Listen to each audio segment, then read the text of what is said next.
Hello and welcome to this month's edition of Healthy Living in Baton Rouge, a program of the Mayor's Healthy Cities Initiative. Sponsored by Mayor Kip Holden, it is a collaboration of 84 community partners whose main focus is to how do we make Baton Rouge a healthier community.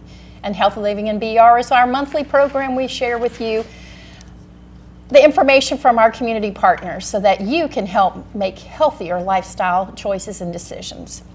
Today we have a great lineup of individuals as we prepare for the holiday season. Welcome, my name is Colette Barrett and I will serve as your host for today. Our very first guest is Miss Rebecca Turner with the Southeast Dairy Association. We represent the dairy farmers of Louisiana, those hardworking farmers out there. Well, thank you very, very much for being here today. And as you can see from this lovely display that Rebecca has given us, we're going to talk about holiday eating.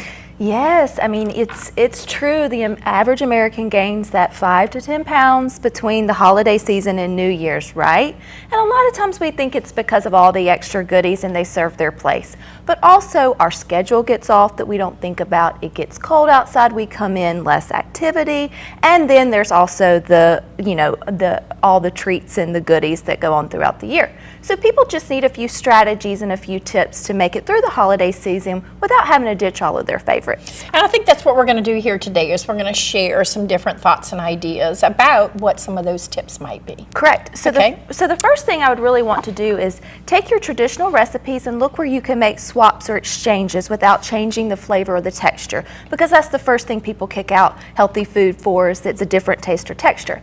With your low-fat dairy foods, which is found in a lot of your holiday cooking, anytime you reduce that down to a low-fat or a light version of sour cream, cream cheese, or just your milk, you're reducing fat and calories, but you're keeping in those 9 essential vitamins and minerals. You're keeping in the creaminess and all of that goes in. So from all of your baked products to your casseroles, that's one easy step that people can make to knock out fat and calories without any of the added nutrition or the flavor. So reducing down to low-fat dairy foods. Also, in your baked goods, what a lot of people don't realize is anything that requires oil. You can take same part oil for same part applesauce.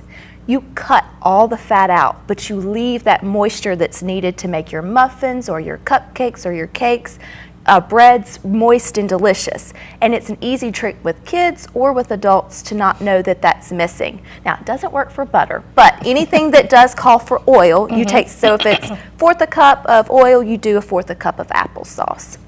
So that would be my first tip. Second would be when you're thinking about your starters, because this is where a lot of people go wrong, is making healthier choices like the ones that I brought today. Right. Which look awesome. Right. So thinking in terms of less sweets, but more of like sustaining, increasing the fiber and the fullness before they get to the main meal. These kebabs are super simple to make. This is a great one to get the kids in the kitchen. Just clip off the end to make sure it's not sharp. You have your cheese, which is a good protein. You have a little bit of ham that's just going to give that little saltiness, but it's the deli ham, so we're not getting that big chunk. Then you can alternate with a vegetable or with a fruit. This time of year, pears and apples are very abundant in season, and they're pretty firm fruit, so they can be used in a lot of different ways. They hold up nicely on a skewer or as a dipping. So next, let's sneak in vegetables wherever we can. The holidays or entertaining in general is known for its greasy dips and things in a crock pot, right? But you can help make a very delicious dip by using, again, low-fat cream cheese, low-fat sour cream, Greek yogurt, which is light regular yogurt, except it's got 2 to 4 times the amount of protein. So that's going to help keep you full longer without filling in the calories. So I made a vegetable dip out of Greek yogurt. All these recipes can be found on our website, southeastdairy.org.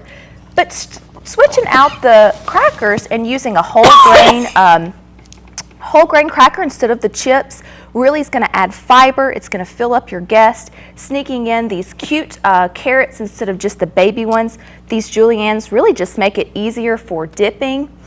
Sugar snap peas, just get a little more creative with the color, and you really can add more nutrition to your holiday party than you traditionally would. So then we're going to go to the desserts. I mean, who doesn't like a sweet treat whenever you are, whenever you're entertaining? But this is where a lot of our calories come in. But before I talk about this one, are you familiar with a mini muffin tin? Yes. So here's a sweet treat or sweet trick. Use your mini muffin tin for all your family's favorite desserts, from cakes to pies, and make them in bite-sized chunks, and then lay them out so people can get individual bites of all your family's favorites without feeling like they have to get a big slice or a big bowl of something. And it kind of gives them a way to maneuver through and have all the taste and flavors, but in just a more new, unique way. But you can also, I'm always going to encourage getting in a fruit or vegetable where people least expect it. Desserts there. This is actually a pumpkin low-fat cream cheese dipping sauce for fruit. It is amazing, and pumpkin is all the rage. Now, make sure that you do use pumpkin puree and not the pumpkin pie mix, because that's lots of sugar, but a traditional pumpkin is very low in fat, low in calories, and then you can add apples, which are in season, great for dipping. Kids will love them, and then you can serve this up and your guests can munch on it before or after dinner without any of the guilt. So I see you have carrots here and edamame. Well, these are actually sugar snap peas, Oh, okay. but edamame that you bring up is a really good snacking option as well, high in protein. You find that usually in your Chinese restaurant, but they're now found in your freezer section. You can do it at home. And you know, anybody that's trying to live better or maybe manage diabetes, one trick we can do all throughout the year, but specifically in the holidays, is get moving. I mentioned that it's cold outside, so people come in and we exercise less. But we know that the sitting is now the new smoking in terms for public health, which is kind of scary because a lot of us sit through our daily work. But the good news is it doesn't take a marathon or a hard hour at work to get the same benefits. You want to make sure after you have your main meal, about 30 minutes, allow time for your food to digest, get up and move for 5 to 10 minutes, whether it's a walk around the park or whether you're at work and you take the stairs. That movement, about 30 minutes after we eat, really helps our body uptake the nutrients that we just ate, better manage our blood sugar, better manage our weight and wellness, and just will overall make us feel better. Excuse me. Now, this is an interesting concept on the carrots, because we've seen the little bitty baby carrots, but tell us a little bit about these. So the julienne carrot really makes for a better dipping experience than some of your baby carrots. Kids love them because they're different. Yes. And a trick with kids, when you have a spread like this, challenge them to give each fruit or vegetable a new name. So whether it's Franken carrot or crazy snap beans, whatever they want to come up with, they are more likely to dive into it when it has some superhero type name. So that's a neat thing families can do over the holidays. Well, you know, as you all know, we've been supporting this whole childhood obesity effort with the 5210 plus 10 message. So, you know, what Rebecca just shared here with us was all those aspects of 5210 plus 10. It was the 5 servings of fruits and vegetables every single day. You know, the no sugary drinks. We were going to talk about water. Correct. Yeah. So during the holidays, we want to rethink our drinks. All the time, we can always take away our sugary beverages, and we're going to increase our water intake. It's great for health. Particularly in the holiday season, we're eating a lot of more sweets, correct? So we don't want to be drinking them. So this is a great time to be mindful of getting in your water, as well as your low-fat milk with meals, because that really gives us our bone-building calcium and the nutrients that our body needs. But sticking with water first, milk at meals, and save those sugary beverages for just the occasional through the holiday, especially if you're going to partake in some of your family's favorite sweets and treats and things of that nature. So these crackers that you have here, there are so many to look at when you go into the grocery store. There's like a whole aisle of crackers. It can be overwhelming. Talk to us about how you look at those and make some sort of nutritional assessment about what's the right one to use. So 3 tips. Number 1, forget the front label. Turn it on the back. Look at the nutrition panels. That's my first tip. Second tip, when you look down at the ingredients list, you want whole grains to be the first word, or 100% whole wheat, but you want the word whole within that first word. That's going to tell you that it's an actual whole grain, which means the fiber is still in the product, which keeps us full and satisfied. Which gets me to my third tip. Look for the fiber on the nutrition panel, and you really want to pick something that's got it no less than 3, preferably 5 grams of fiber per serving. So then you know it's going to provide you with the nutrients that your body needs in terms of whole grains and that fiber that we're looking for. Okay.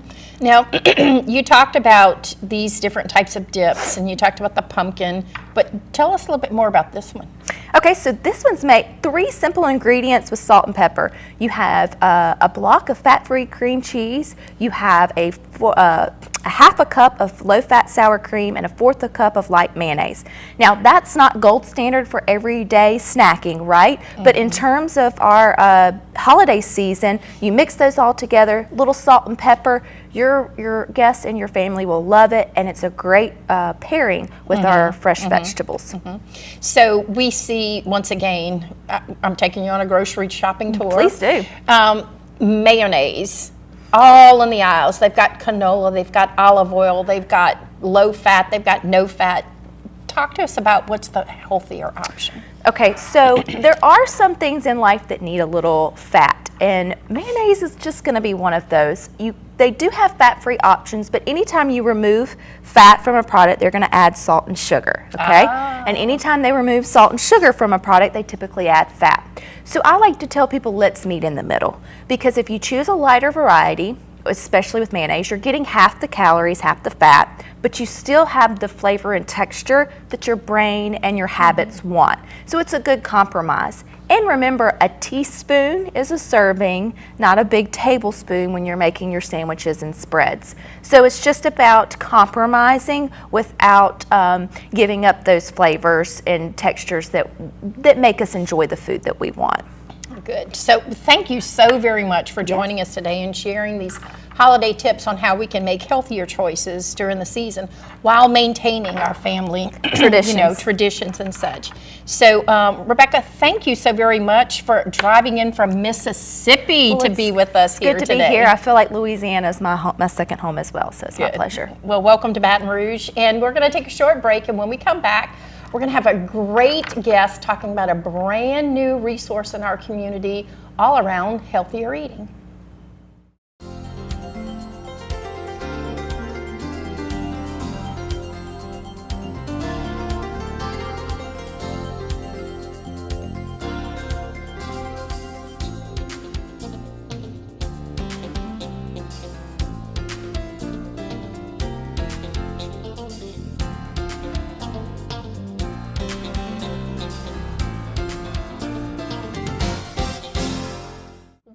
Welcome back to Healthy Living in BR. Our next guest is Mr. Chris Wadsworth from the Triumph Kitchen. Now, you may or may not be able to read what's on his shirt, but it's an awesome title. He is called the Kitchen Magician. Chris, why don't you tell us a little bit about yourself first? Well, I'll start with the Kitchen Magician part. Yes. You know, for years, I'm still called chef, to all my students and co-workers and that thing. But it's no longer about me. It's about the magic that we're creating with these inner city and at-risk teens that we work with every day. So that's kind of where the Kitchen Magician came from, and taking the focus off of me being the executive chef and more along the lines of the magic we're creating with our students. I love it. So that's an awesome title, though. I want to be the magician. I'd like to make a difference in other people's lives too. Wow, that's absolutely awesome. And it takes a little more than the title, obviously. But we spend 14 weeks with inner city and at-risk teens and teach them everything they need to know to be in this industry and to job place them and get them started on the right path of success. So it's obvious that that cooking and the culinary arts has been a passion of yours for a long time. Tell us a little bit about yourself. Absolutely. So at 14 years old, I got my first job as a dishwasher, basically, in the first restaurant I worked at. I stayed there until I was 22, so almost 8 years, and left there as the general manager, but learned at that time that it was my passion. Now, where the whole spin of Triumph Kitchen comes in was I was a hands-on learner and not a book learner, not a school learner. So at 15, I did drop out of high school and I got my GED.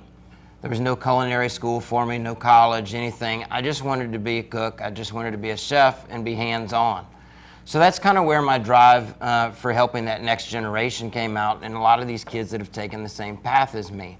It comes a lot easier from a successful chef that's been in restaurants, owned his restaurants, done the TV, done all the big things, and it makes it a little easier for them to understand, hey, look, this is something that can happen for me. Yes, I dropped out of school. Yes, I've been in some criminal trouble. I've had my addictions, whatever it be. But this guy has been there as well, and we can do what he's done. So that's kind of where the drive of it came from. Now, the other side of it is my wife has also, who's co-founder of Triumph Kitchen with me, has been teaching for almost 10 years and has 3 education degrees from the University in Lafayette and has always dealt with special needs children.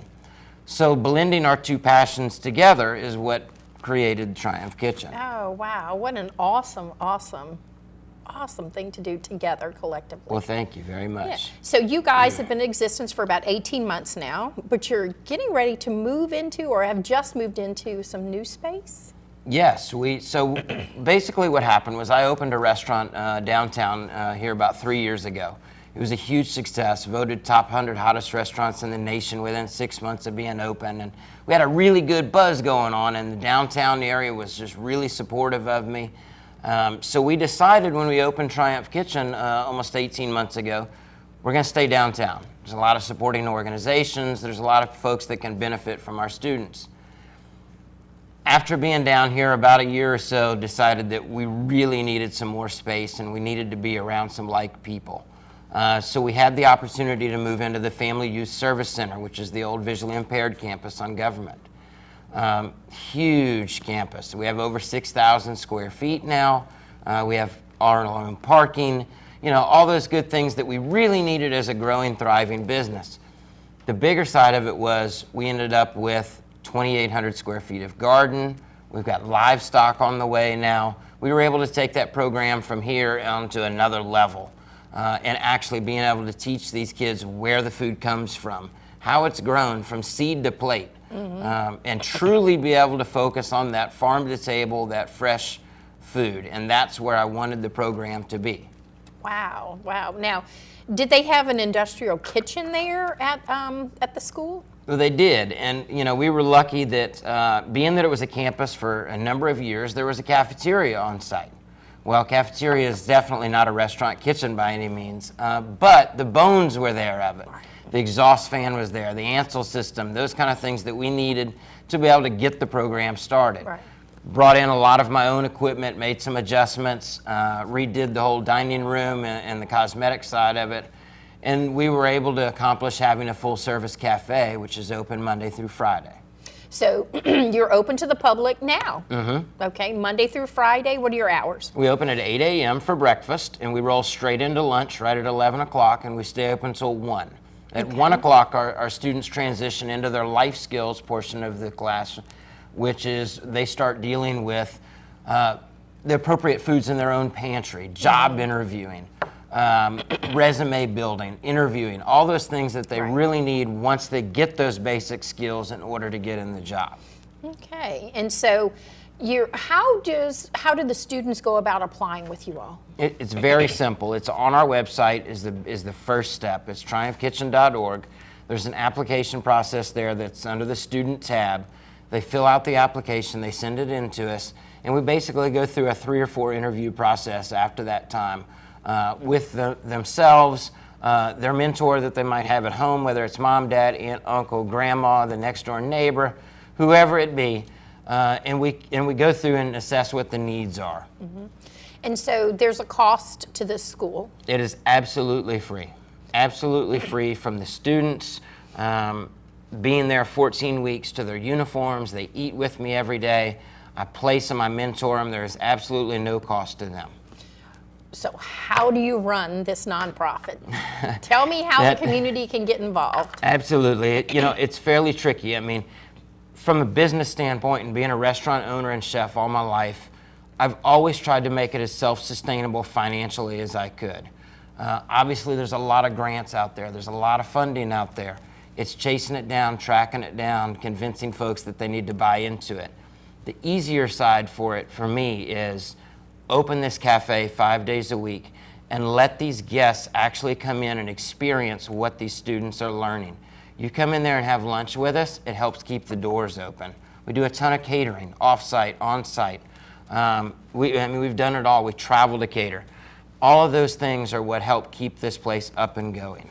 So you actually have a broader mission than just serving the customers that come in the door. Absolutely. Well, it affects the whole Yeah, community. yeah. And we're not just benefiting these students, but think about the hundreds and hundreds of restaurants that are in this town that run ads every week trying to get well-trained staff or just somebody who's going to show up on time. Workforce development. Somebody they can trust.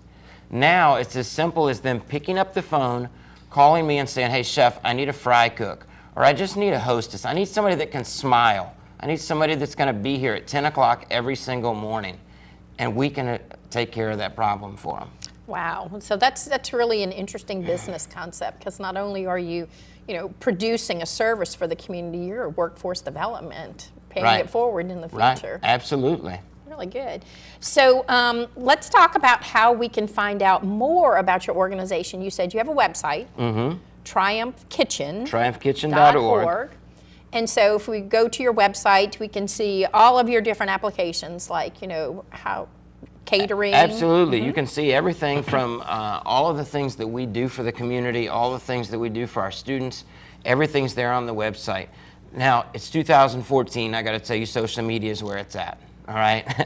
A lot of people still visit websites. They still, do those kind of things.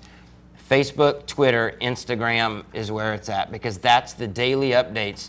You know what? All you have to do is click the like button and start watching what Triumph Kitchen's doing. See my kids out there growing radishes.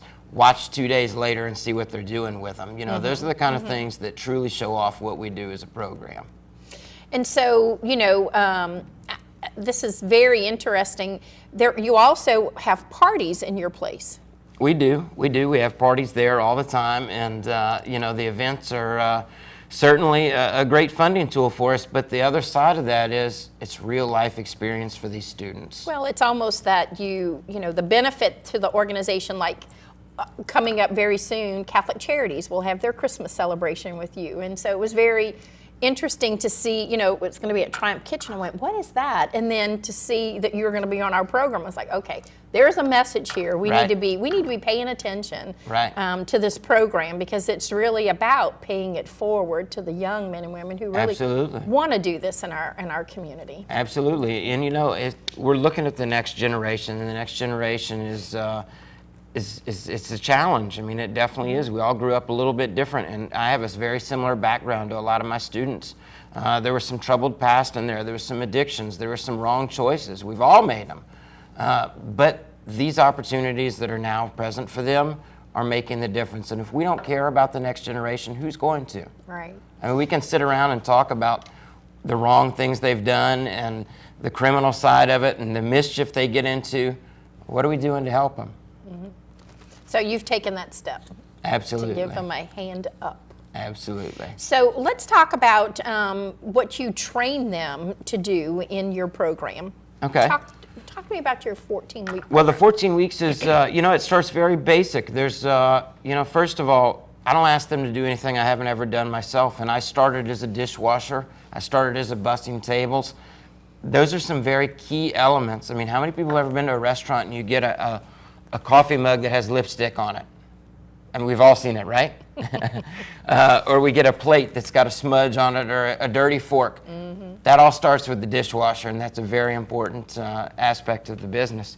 So we start from the basics there, and we work all our way up to they're the manager for the day, the chef of the day. They're designing menus. They're running the kitchen. They're running the dining room. But through that 14 weeks, they're learning every aspect of the cash handling, the phone skills, the guest service, all those tools that can be used in any career path they take. Mm-hmm. They might not be a chef, but what if they go work in retail? You got to answer the phone. Mm-hmm. Work in the front desk of a hotel. Mm-hmm. You've got to be able to deal with guests.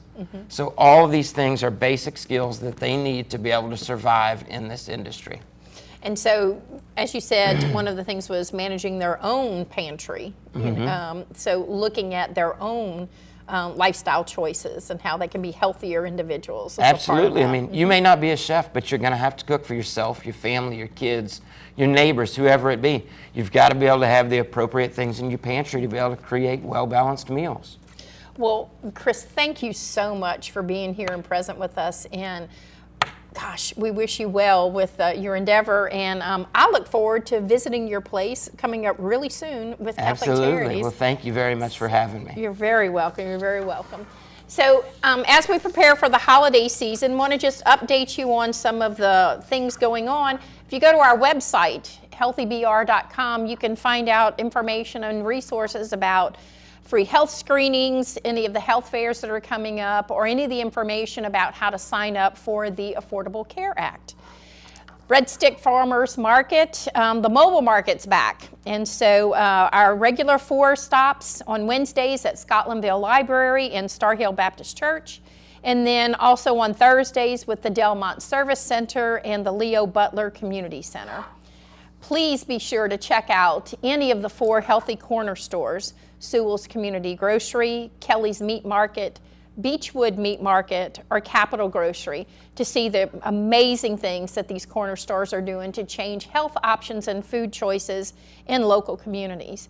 And you can follow Healthy BR, just as Chris said, on Facebook, Twitter, or Instagram by visiting our website for more information. Thank you all and have a very blessed holiday, and we'll see you after the first of the year.